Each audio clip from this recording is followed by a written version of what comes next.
Hello everyone, SirMonkeySuit here, back again with Haikyuu Season 4. We are on the second half of the season now. Of course, there was a hiatus in between the first half of the season and now, and I actually forgot that it was coming up this early. I knew that it was coming out in October, but I didn't think it was this early on in the month that it was coming. The only reason why I actually noticed was because in my recommended videos on YouTube, somebody had already reacted to episode 14, and it caught me off guard, and I was like, oh shit, I need to react to it then. So that's what we're going to do. We're going to react to it. So when the episode drops, it should be out. Like, the reaction to it should be out within the next couple of days from then. Okay. So yeah, it's we'll try and keep that on track as much as possible.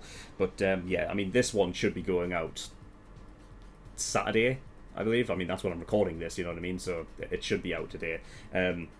But anyway, yes. So we are in the spring tournament. Pretty early on in the spring tournament, and we are going up against Inarizaki, who are considered the second favourites behind Itachiyama to actually win the whole thing. So, I mean, just for the fact that like we are going up against them this early on in the sort of spring tournament, it's going to be a tough one. But because it's going to be a tough one, it means it's going to be an exciting one. Let's be honest, the teams that are actually considered like really top tier are the matches that obviously are the better ones, so you know, they're the most exciting ones. So yeah, I'm really excited to get into this. Of course, we need to look out for Miya Atsumi. He's the guy in their team that's really the one you need to look out for, but he's not the only one, because he has a twin brother who is, I think they said he was on the same level or just a little bit below Atsumi. So I think it's Miya is their last name, right? So it's the Miya twins. It's not the Atsumi twins. I believe Atsumi's his first name. If I'm wrong, then I'm wrong. But you know, whatever. I think Miya Atsumi is the setter, and he also serves as well. Like, he's a really top tier server. But I think them two twins can sort of just switch if they want and become setter and spiker at any point, which obviously makes them very fluid. So you know, it's not like you can use, you know, like you can't serve the ball, I guess, to Miya Atsumi to try and like get him away from actually tossing for somebody else, because they have other players on their team that can set as well.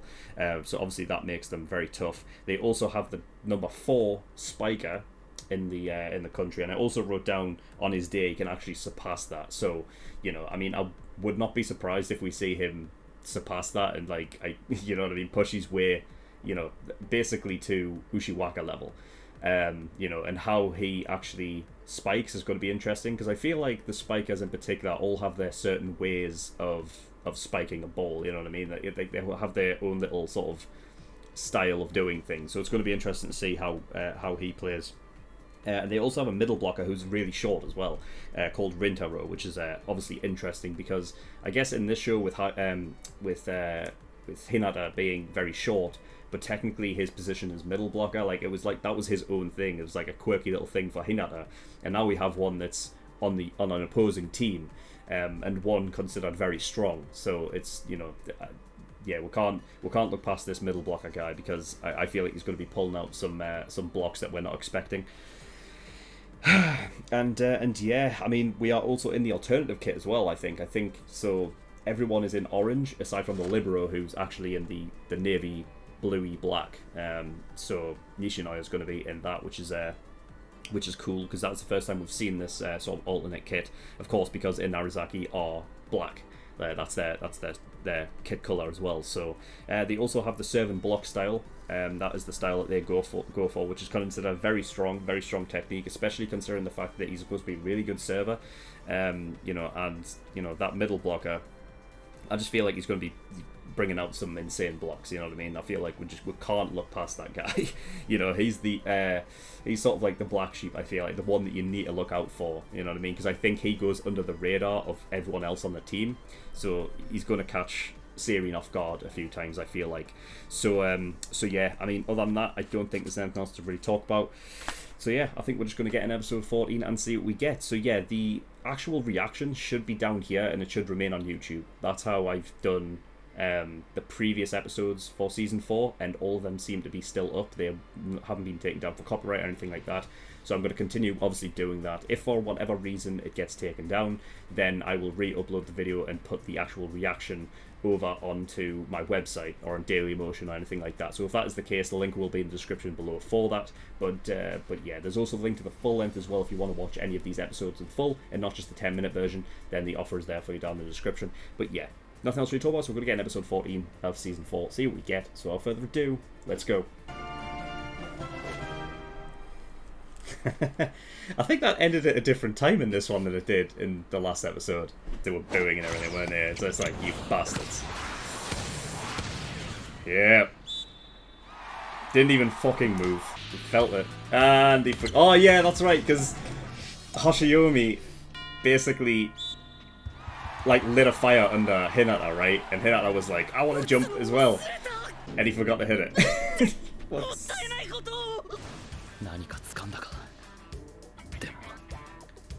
ドンのジャンプが成功したとして、日向の最高到達点が急に変わるのは想定外だ。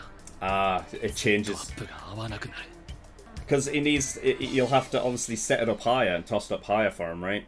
If he's going to be jumping that high up. I really like the simplicity of Inarizaki's kit, like where it's just black and the Libero is just white. I mean, I'm bound to like that anyway because my home sport football team, Newcastle, is literally black and white, so... Rhythm. This guy doesn't care. Is that the middle blocker?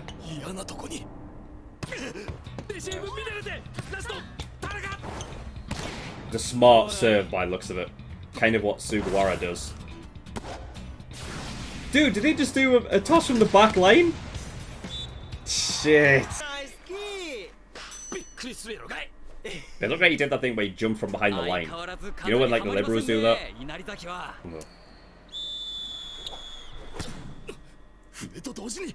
Oh shit, he went like early, very early. That was cool.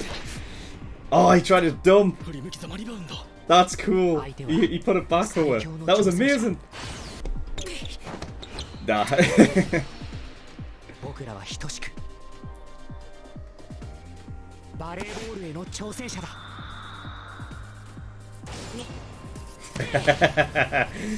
Nice. Dude, all the eyes on the man. Oh my god. I love Boku, man. Ah.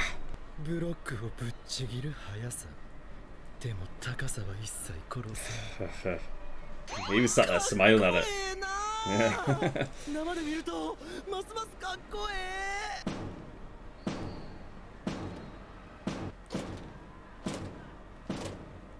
Oh, this is what, maybe this is the rhythm thing from the title. It maybe like throw them off. Maybe like force the serve to like come quicker, you know? Yeah. Oh shit! Did he got there? Fuck! Whoa. That is a wide stance.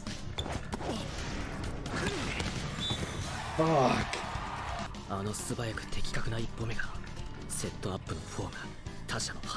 wide it is.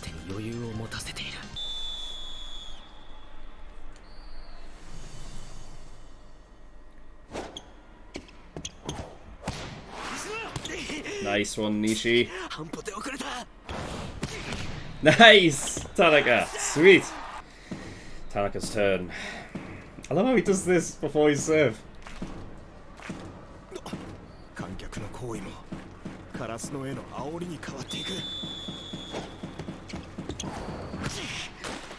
Fuck. Ah, Tanaka. Yeah. It's forcing the audience as well to join in with it. What the fuck? God, these guys serves, man. It's like they all can serve. Man.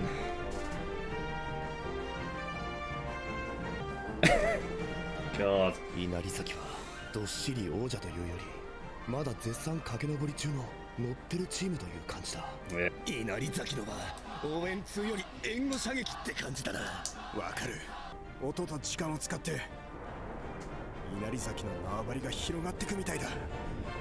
Yeah. Yeah. It's like what they say, like, it's almost like a seventh member on the call for them, almost, you know. Hey! Nissan! Yes! This is perfect!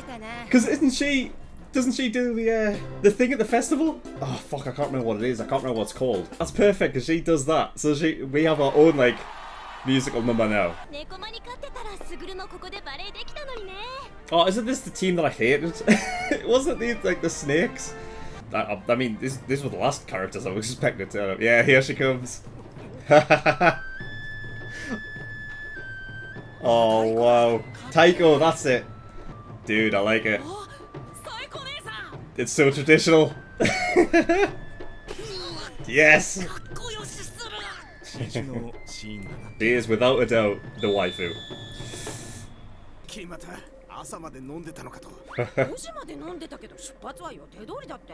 A woman after my own heart. Nice, a back toss. I love those ones. Round it out with more noise.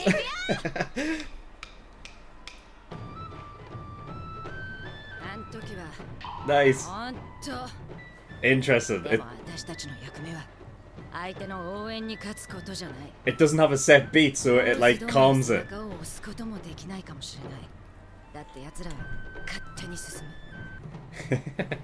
You know, it's just like in a state of zen. What if he just pulled out a jump serve?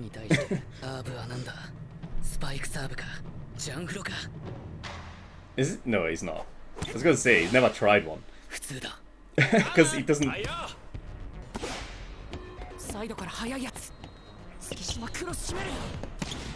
Come on, get there. You practice your receives.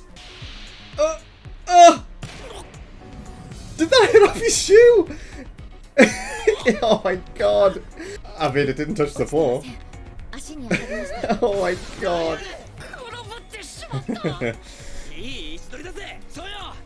Yeah, Nishi knows it. It doesn't matter. As long as it doesn't touch the floor. It's tight. Oh, nice. It went over Daichi. Ugh. Nice. Never going there. Hinata. 稲荷崎も日向君を警戒しすぎましたかね。今のは日向に飛びついたと思ったのに踏みとどまりやがった。意図的に釣りに来たな。単なる踊りはリードブロックには通用しない。でも今ファーストタッチがコート中央に上がり、角度的に日向にセットするとリスクが広い。That's so cool. 視野が広いってだけじゃなく、相手からどう見えているかもきっと把握してる。They like the Moi Pon thing, don't they? They use it for everyone, I think. Yeah.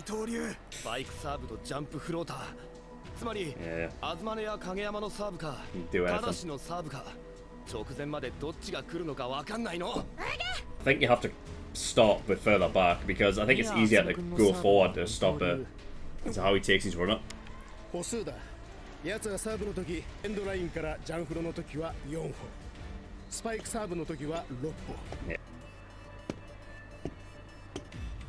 He's going for a jump float. Thing is, does he know as well? Can he change it up? That's the thing. Oh shit! That was a jump float with power in it, wasn't it? It did move as well. Fucking hell! He can do it in between. This guy's insane, man.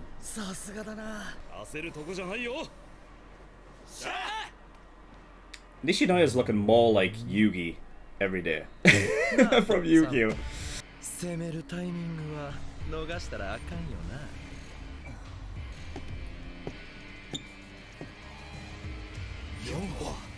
It doesn't mean anything though. Like, I mean, if you can just change it up at any and have like a nice Nishinoya. Oh fuck, was it just off? It was a bit to the side.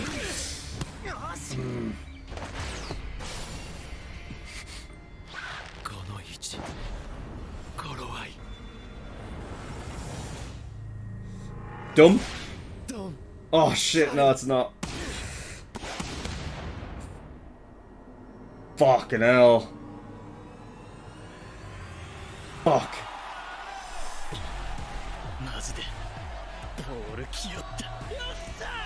It's like what? It's almost like what Kageyama and Hinata do. Yeah. Fuck.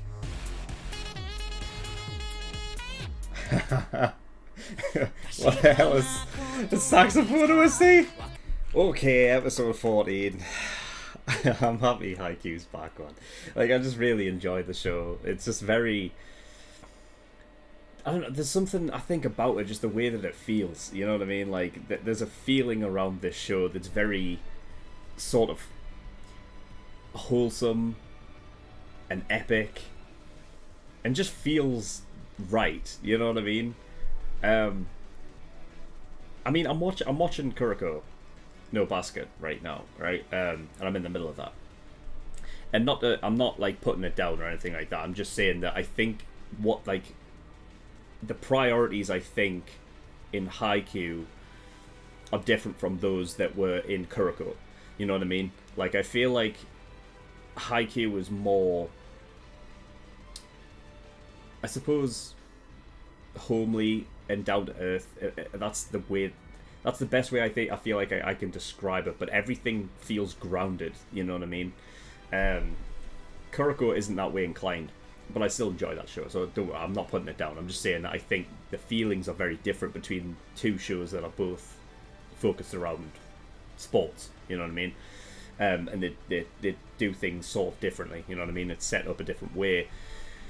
But with Haikyuu, yeah, it's just there's a real lightness to the show, which I just really enjoy. So I'm happy it's back, man. It's so fucking cool. I really enjoyed the ending as well. The opening, I don't think is as good as previous openings. You know, I mean, I always enjoy the animation of the openings, everything like that. I think the song is a bit, I don't know, not for me. But then again, who knows? Because a lot of people say that when a new opening comes out, and it's like, oh, it doesn't really fit. But then, after, like, once you get like 5 episodes into the new opening, all of a sudden it's like, yeah, I'm starting to get on board with it. But yeah, I mean, I don't know. Thing is with Haikyuu is each iteration of the opening has had the same feeling. Like, it all feels like the same genre of music. All of it had the same feeling. I feel like, you know, this one's a bit out there, but you know, it's alright because the show doesn't live and die by the opening anyway, so it doesn't really matter that much. But yeah, I just thought I'd mention it. So yeah, we had some really, really cool moments in this, and I think this is just, it's just showing exactly what we are in for with this match as a whole. It's kind of like, I'm really interested how they did it, because previously in other matches, correct me if I'm wrong, but they would almost skip points for certain moments of the game. Like, if there's a momentum shift, then maybe, like, you know, it'll show you how they change the momentum into the favour of the opposition's team. But, like, after they've changed the momentum, there might be, like, a moment, like, there may be a time where they skip out on 3 or so points just to kind of, you know, skip through the match a bit and, like, get it to move on a bit, just to basically say that, oh yeah, for this moment of time that you didn't see, Seirin's been on the rocks a bit, and the opposition have, you know, have kind of put them under a lot of pressure here, and they keep getting points against them, and they don't show it. With this, though, with this match, I feel like every point, I feel like we haven't skipped any points, almost. It's almost like everything is new. I know we saw, like, one scene where Nishinoya actually got it, which is an animation that they have repeated a lot, where it's like they receive the ball, but then, you know, I understand why they do it. There's no point, like, making completely new, like, animations for receives all the time. But I think that was the only one in this episode that I haven't seen. Like, you know, everything else was completely new and original. It wasn't reused. It wasn't a reused asset. And I feel like everything in this episode aside from that one Nishinaya received, was like all drawn new. All the animation was completely new and all of that, and I feel like we witnessed every point. Correct me if I'm wrong. It just seems, it may be just because that's the way that the episode was paced, but I'm really enjoying how paced it is. Like, it just felt like a real, like we were watching the match live. You know what I mean? Like, everything seemed to be paced perfectly to where they are now. And the amount of stuff that they've brought out, I've complimented this show before on how it doesn't use exposition for everything. It does for some things, like for instance the decoy from Hinata that ended up going to Daichi, right? And how it actually went up and over and around Hinata to get to Daichi, which was the perfect, obviously, decoy move, because they were, even us as the audience, like the art direction to have us focused entirely on Hinata while the ball was going over Hinata's head, for us to think that it was actually going for Hinata as well. They also, earlier on in the episode, actually set that up, I think, because when Hinata did his, what they refer to as the boom jump, Kageyama, like, pointed out that because he's jumping so high, Kageyama needs to change his toss to go higher to obviously account for the higher hand, right?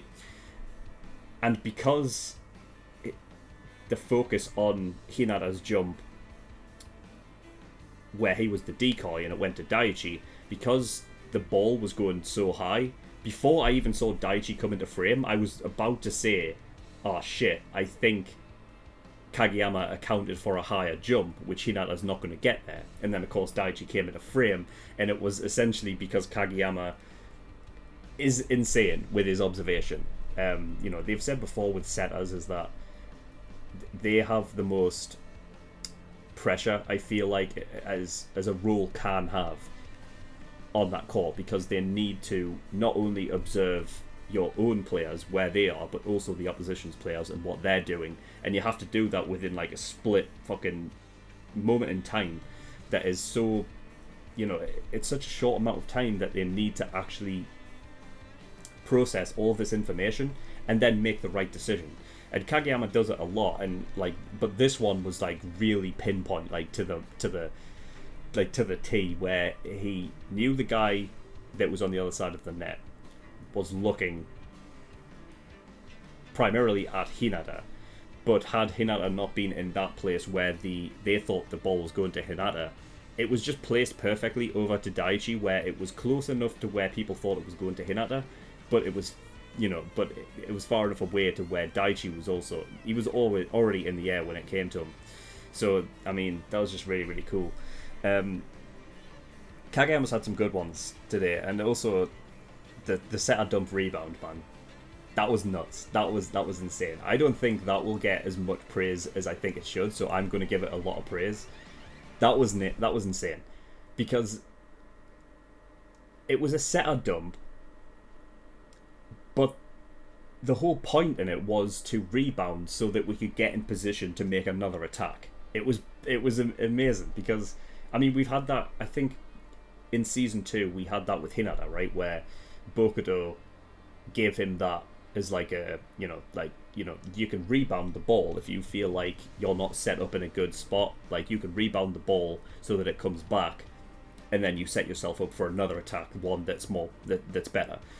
And the fact is that we've never seen Kageyama practice that or anything. It's just, it was just cool. Like, and you know what I mean? Like I said before, I've complimented this show on the ability to not use exposition in everything.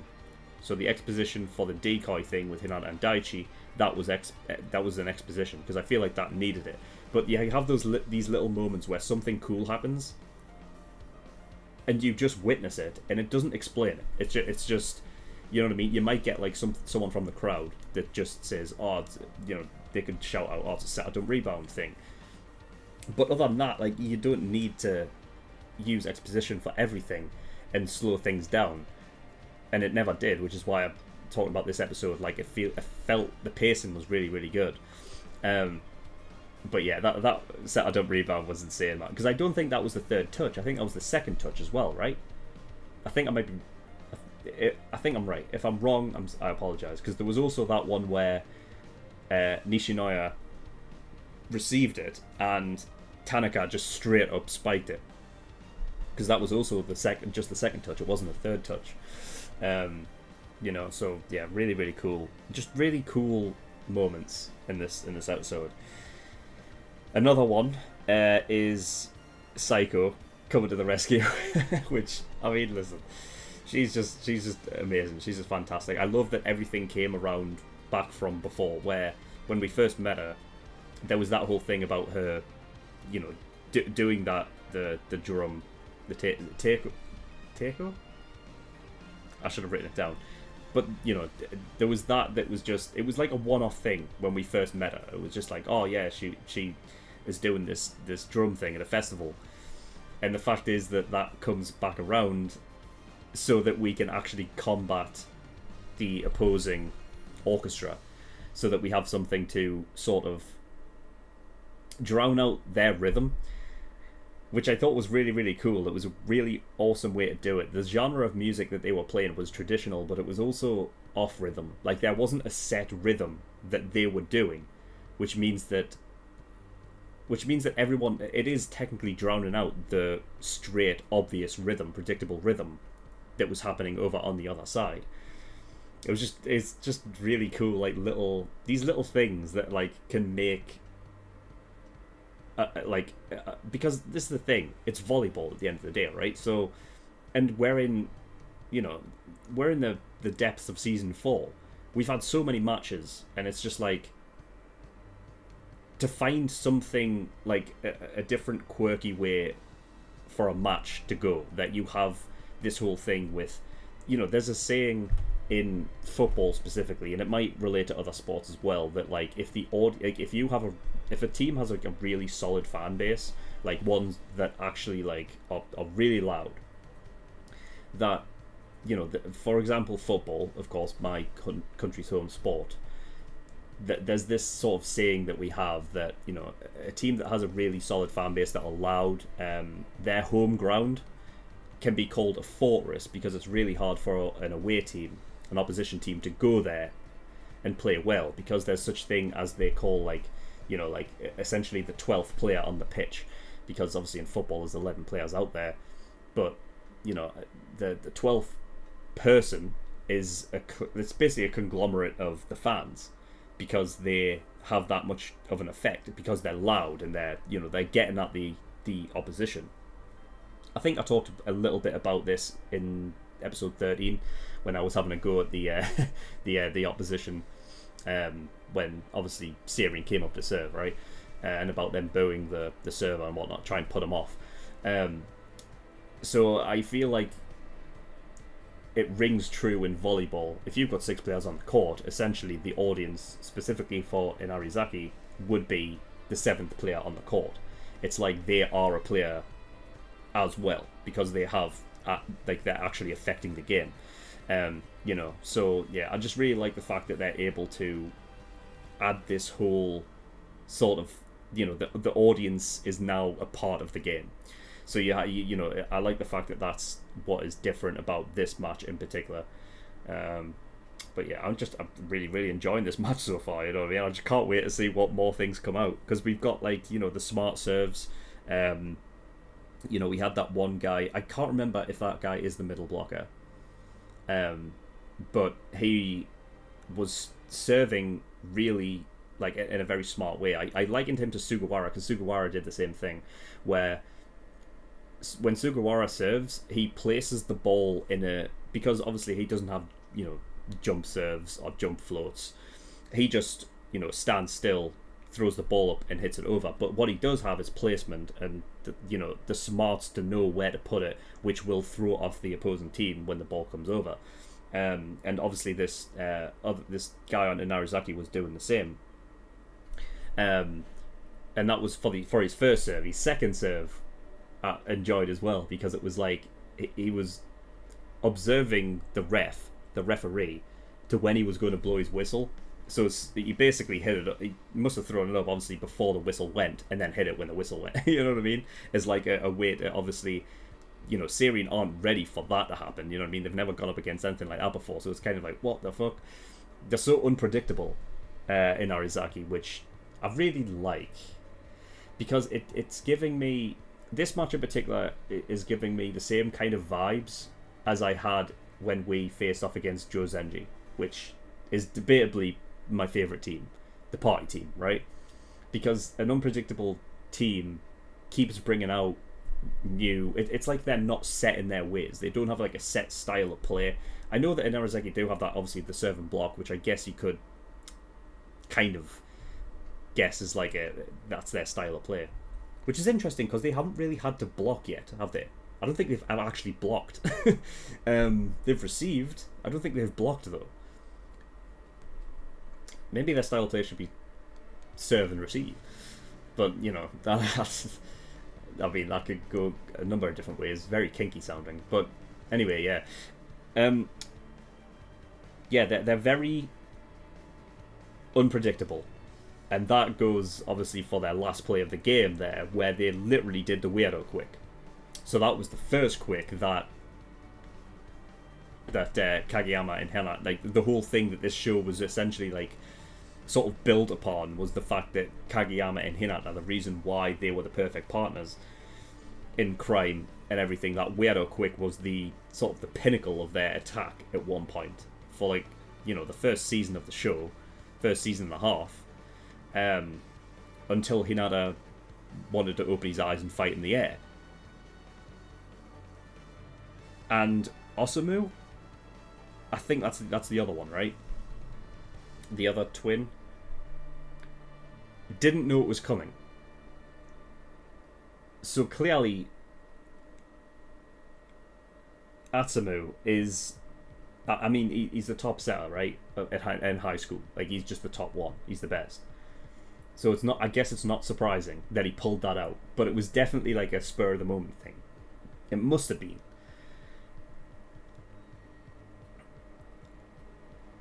But it's a big deal, this, because I'm sure there's been quoted, like, multiple times where you have players go, like, I think even Bokudo said to Akashi, like, oh, could we try that? And Akashi was like, yeah, we can't, there's no way, we just can't do that, alright? That's something that only they can do. And now we're seeing another pair be able to pull it off. It's a big deal. But remember, like, that specific quick attack was limiting to a degree, but that was limiting to Seirin, though. Not Seirin, Karasuno. I've been saying Seirin, haven't I? Shit! I've just realised I've been saying Seirin this whole time. This is what happens when you're watching two fucking sports anime at the same time. I apologise, that was my fault. Karasuno. So yeah, I mean, listen, Karasuno were they were limited in their sort of power. That's why in season 2 they all trained on different things and they evolved massively in that time. Whereas I feel like in Arizaki are so unpredictable and they have a lot of different things that they can pull off anyway, that I feel like this weirdo quick is just another one they add to the arsenal. So it's going to be tough. But I'm excited anyway, regardless. So, yeah. I mean, even Atsumu's run up for the serve, they can't even think of that as anything. Because even though he took 4 steps, meaning that he was going for the jump float, he did go for the jump float, but he can put power into it to the point where it's like a middle ground.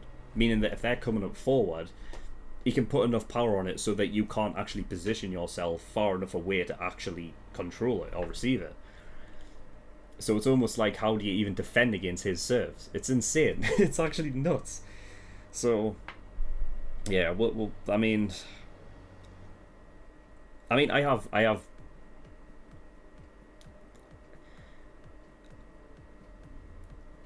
I am positive that Karasuno are going to win. Put it that way. I'm pretty sure they're not going to lose, because we need this competitive match with Nekama, right? It's going to be close. Karasuno will come out and find a way. And it's going to be interesting to see how they do it. But anyway, that is all I've got. So, thank you everyone for watching. In the description below I have links to certain things. One of them is the Discord, so you can get yourself over there if you wish. And I also have a Patreon page as well, so if you do want to support me on Patreon, that'd be very much appreciated. There is a bunch of different tiers and rewards there, like early access. So that is $5 a month. That gives you access to shows a week early. I was debating on whether or not I want to put Haikyuu out for early access, but I think I'm just going to give it to everyone when it comes out. You know, so... you know, that is that. But for obviously the other shows, like, you know, Kuroko, for example, you can get it a week early. There's also the full length tier if you want to watch any of my reactions in full, and there is the exclusive tier, which if you want to watch my reactions to movies and things like that when I start reacting to movies, then that tier is there for you as well. But you can go over there, have a look, see what is up with all those tiers. But that's all I've got, so thank you for watching. I'll see you all next time. Bye bye.